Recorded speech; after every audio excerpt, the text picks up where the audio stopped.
Bahagi na ang pagvivideoke ng mga pagdiriwang ng mga Pilipino. Madalas, ito pa nga ang sentro ng selebrasyon lalo na kapag lumalalim na ang gabi. Pero minsan, sa kasarapan ng usapan at kantahan, nakakaligtaan na ang oras at ingay nito. Bagamat nais lamang mag-enjoy ng marami, responsibilidad pa rin ng bawat isa na iwasang makaistorbo lalo na ng mga kapitbahay. Dahil ayon sa batas, ang pagbivideoke ng oras-oras, lalo na iyong mga umaabot sa alanganing oras kung saan nagpapahinga na ang marami ay maituturing na nuisance. Ang nuisance ay mga akto o bagay na nakakapinsala, nagdadala ng panganib, nakakairita, immoral, nagdudulot ng obstruction sa daan at naghahadlang sa paggamit ng isang property.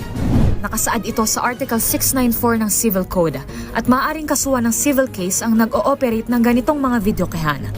Ito rin ay paglabag sa House Bill 1035 o an act prohibiting the use of videoke, karaoke systems and other amplifying equipment that cause unnecessary disturbance to the public within the residential areas and providing penalties therefore.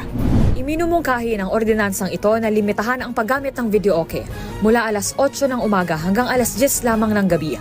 Ang sino mang mahuling lumagpas sa itinakdang oras na ito ay maaaring ireklamo ng mga kapitbahay nito at maaaring pagmultahin ng 1,000 piso at pagkakakulong ng hindi higit sa 6 na buwan.